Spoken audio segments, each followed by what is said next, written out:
Hi everyone, I'm Jay Fadden. Thank you so much for joining us today on This Is the Day. Father Reed is not here because he's on assignment. But Kevin, too bad for him because he's going to miss a great show today. We have a great show. Robert Allard's here. He's going to be talking about Divine Mercy Sunday and ways to really celebrate that all year long. We also have Chris here from Ministries. He's going to be talking about the great work that they do. And of course you have the news too, don't you? That too. Always a highlight. All that and much more right now on This Is the Day.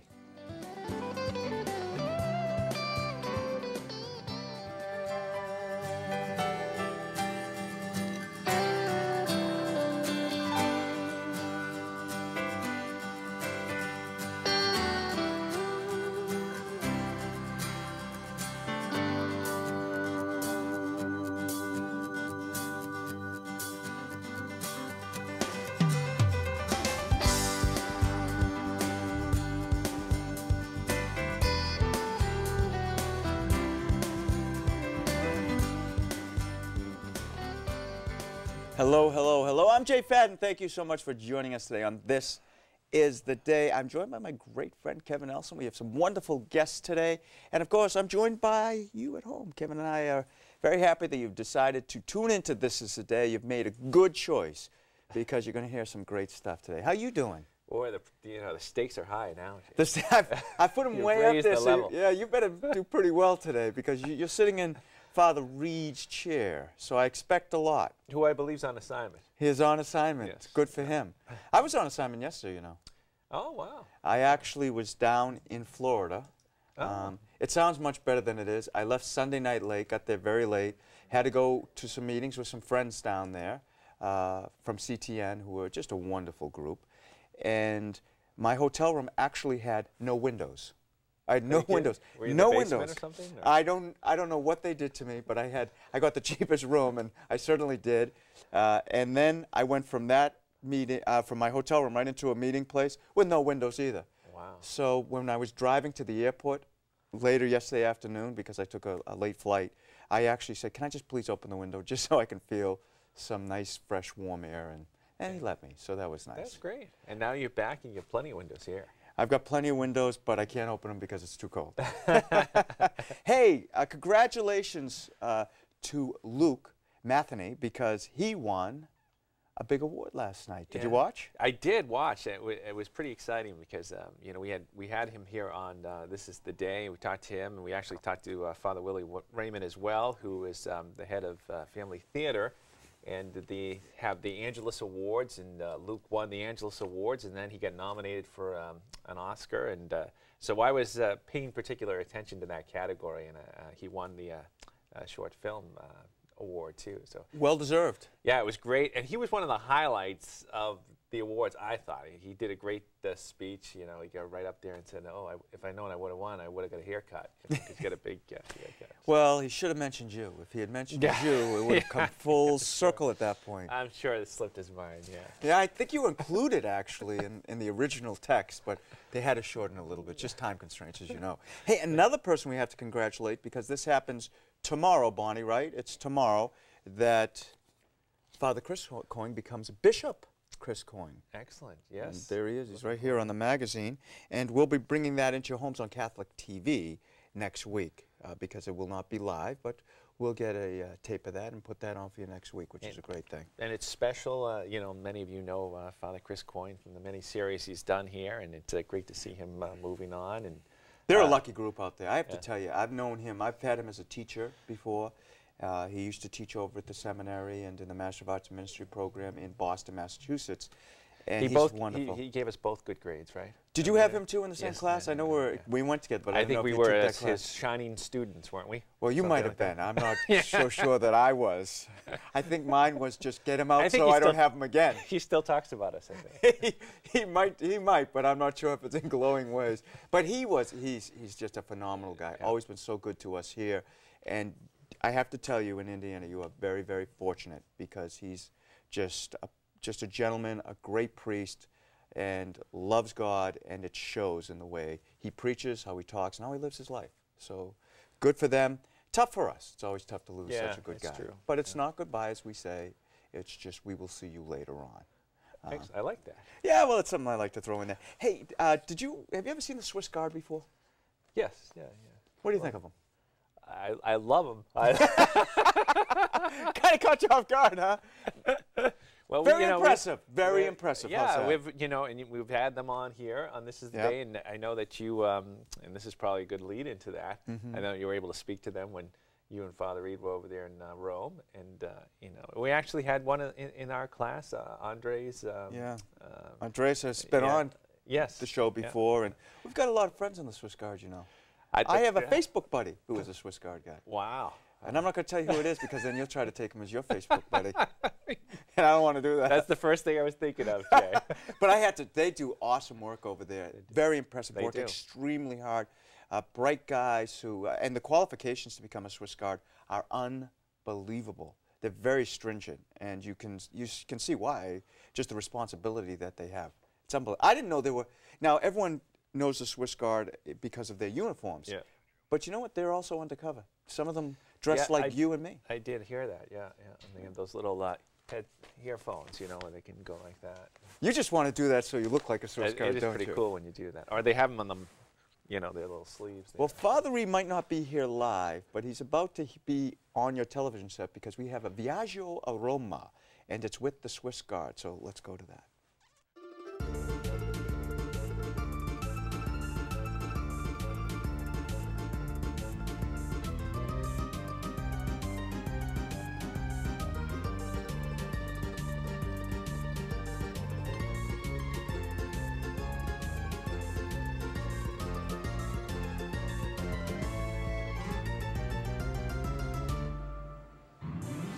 Hey, back to Rome. I'm Father Reed. Ciao, everyone. We're here in Vatican City. Actually, we're in the barracks, and I'm with a distinguished member of what is perhaps the best-dressed militia in the world. Erwin, great to be with you. Thank you. Oh, it's wonderful, wonderful to see you. January 22nd, 1506 is the official date of the birth of the Pontifical Swiss Guard. And on that day, towards the evening, a group of 150 Swiss soldiers entered the Vatican for the very first time and were blessed by Pope Julius II. You remember that day, don't you? No. You're not that old, okay. Hey, don't be fooled by the designer duds. Under these bright baggy bloomers and the tilted beret stands a lean, mean fighting machine, as well as a courteous helper of lost and curious tourists. What's like the most common question that people ask? Yeah, the most common question, of course, is where is the Sistine Chapel? Where we can get tickets for the Pope's audience. So that's how it is. That makes sense. Now you have some requirements. You have to be Swiss, obviously. What else? Of course, you have to be a Swiss citizen. You have to do first your base training within the Swiss Army. Okay. You have to be taller than 174. You need to have a professional degree or a higher school degree. And you have to be willing to sacrifice your life for the Holy Father. Yeah, there is the assermentation ceremony every 6th of May. Okay. And there the new guards are swearing, if it's necessary, even to sacrifice their life. And you keep guard at all the entrances. You're there for liturgical celebrations in St. Peter's Basilica, the general audiences, during the visits of the Holy Father by heads of state or governments, foreign ministers and ambassadors. The Swiss Guard is right there, and the main weapon is? You may mean that's the halberd. The halberd, that's it. But it's not. It's a part of the uniform. It's a part of the uniform. As the sword is. But the commander says always the first weapon of the guard is to speak. To speak. And Isn't then that interesting? To touch. And then you have other weapons, but I can't tell you. Okay. I want to ask, we won't go there. And the people think it's been designed, the uniform, by Michelangelo, but it's not true. But that's another story for another day. Hey, the Swiss Guard do answer many questions with poise and sometimes even oftentimes a smile. And it was an undercover guard, I think, who helped Pope John Paul II during the assassination attempt back in May of 1981 at St. Peter's, wasn't it? Okay, yes. Of course, because you've sworn to protect the Holy Father. The Papal Swiss Guard tradition has been marching on for over 500 years right now. Continuously active military corps, the longest one in history, numbering how many men? 110. 110. The Swiss Guard may be the world's smallest army, but they're one of the coolest. From the barracks of the Pontifical Swiss Guard with Erwin. Ciao, amici. Ci vediamo presto. Ci vediamo presto. Thank you. Thank you.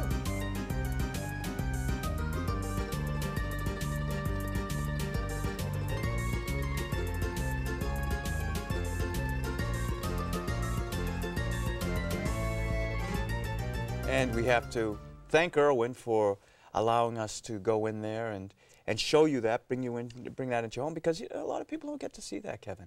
That's true, yeah. No, it's nice to see, and I didn't know about all the qualifications as well, so that's interesting.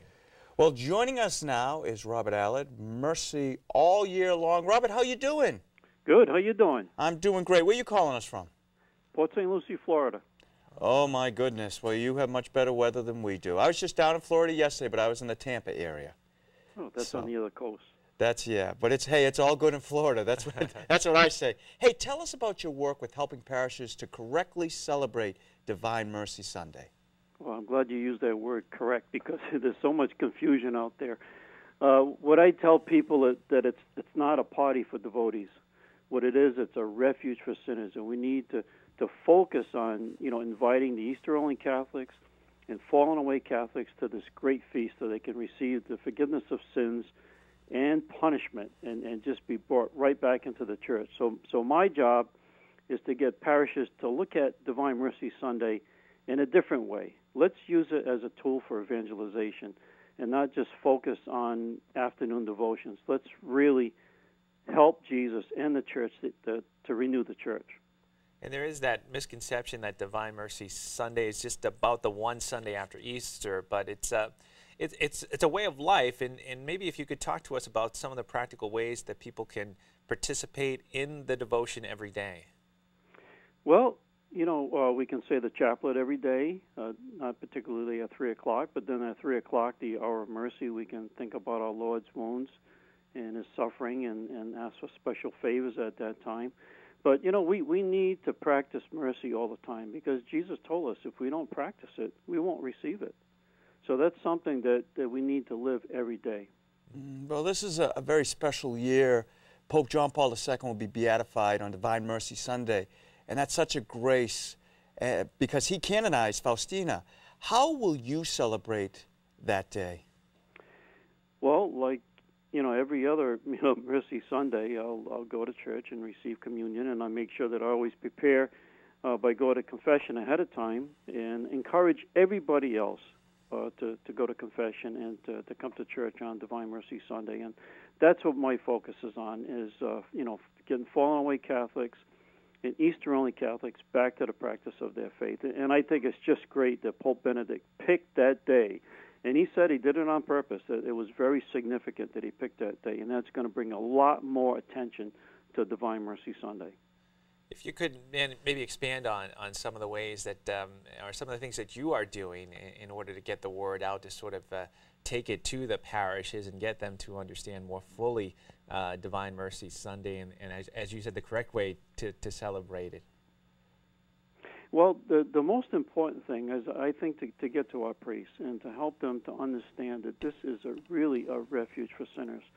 And over the years, I've learned to focus on using just what the church teaches to start off with, because sometimes when you talk about devotions, they get sometimes a little bit confused because there are so many parishioners approaching them. But what I do is I say, well, let's look at what the Vatican has given us. And the most important thing is that plenary indulgence that they gave us for Divine Mercy Sunday. And the last paragraph in there says the duties of priests.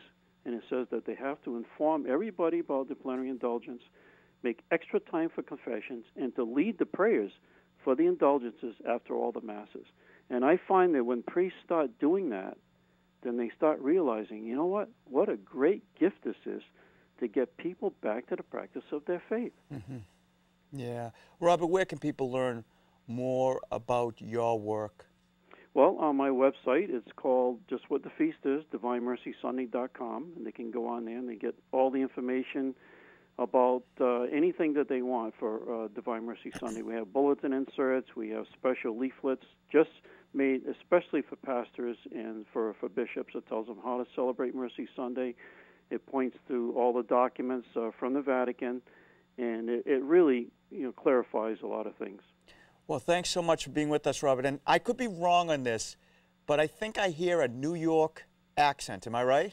Actually, I'm from Woonsocket, Rhode Island, which is not Woonsocket, too Rhode far. Island, okay. That's right. I think it's a French mixed with who knows what. But Well, actually, I don't live too far from you where you were in Woonsocket now, so I know exactly where Woonsocket is. Great. Hey, Robert, thanks for all your great work and telling our people all about Divine Mercy Sunday and how important it is and how we should focus on it. And you have a great day. You too, Kev. Thank you for all your work on Catholic TV. Thank you so much. All right. Bye. Kevin, how you doing over there? You had a quick change. Are you used to the set now?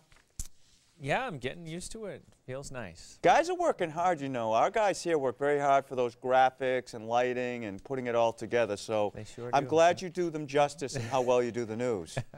What's going on around the world in the Catholic faith? All right, Jay. Hello, everyone. It is time to take a look at the news, and we begin from the Vatican. Pope Benedict XVI spoke to participants of the Pontifical Council for Social Communications Plenary Assembly being held February 28th through March 3rd on the theme Language and Communication. The Pope said that just as Jesus was able to effectively communicate God's words with parables involving pastures and sheep, the Church needs to discover modern-day metaphors that will capture the attention and hearts of today's tech-savvy men and women.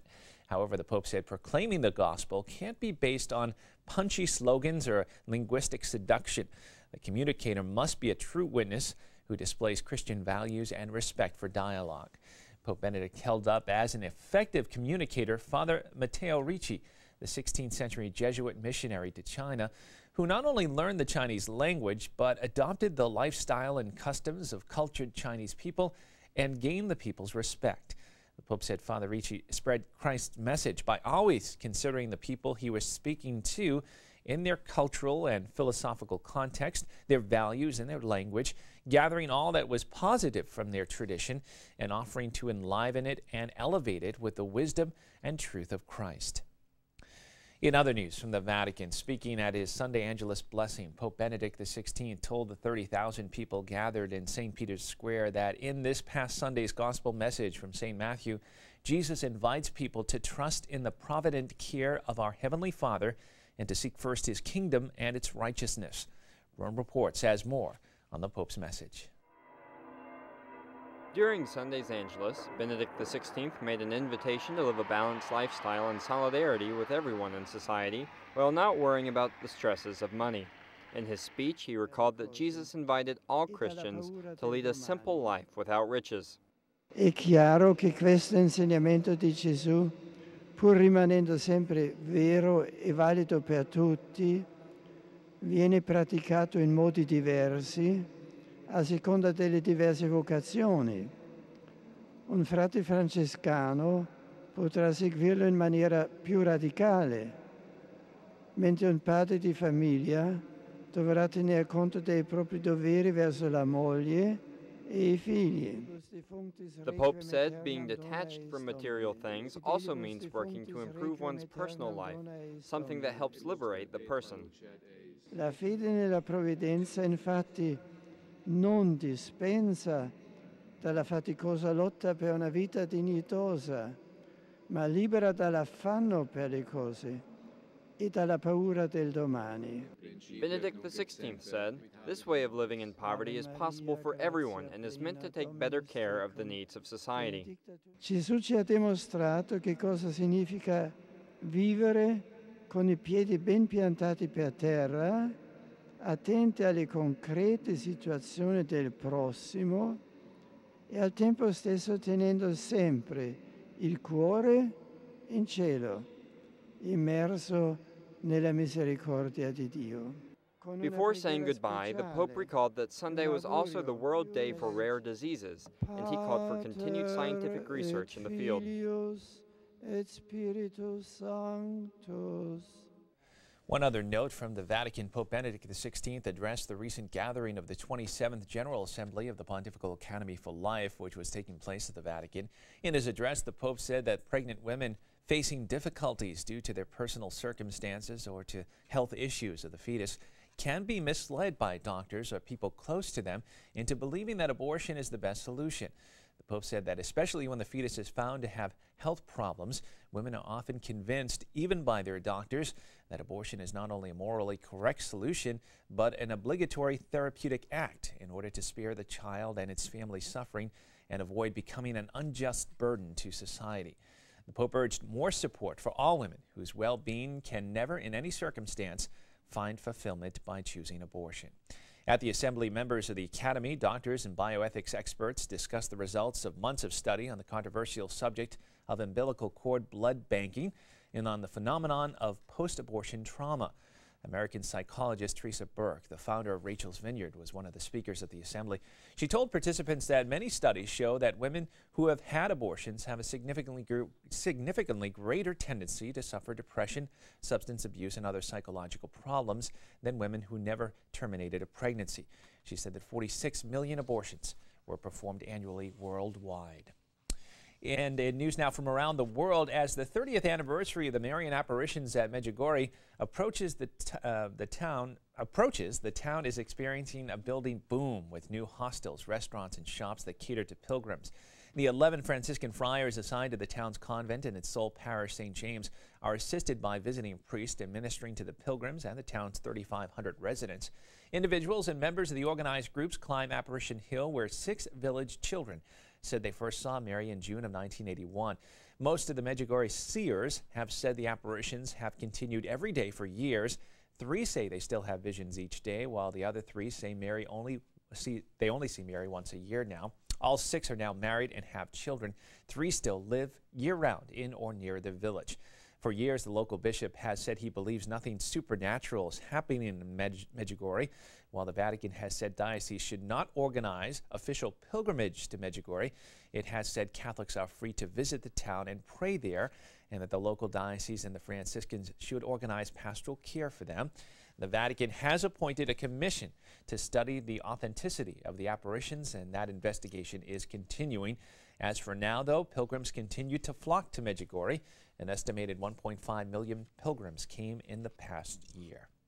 And that is all the information we have for you on this Tuesday, March 1st, 2011. We go back over to Jay with more of This Is the Day.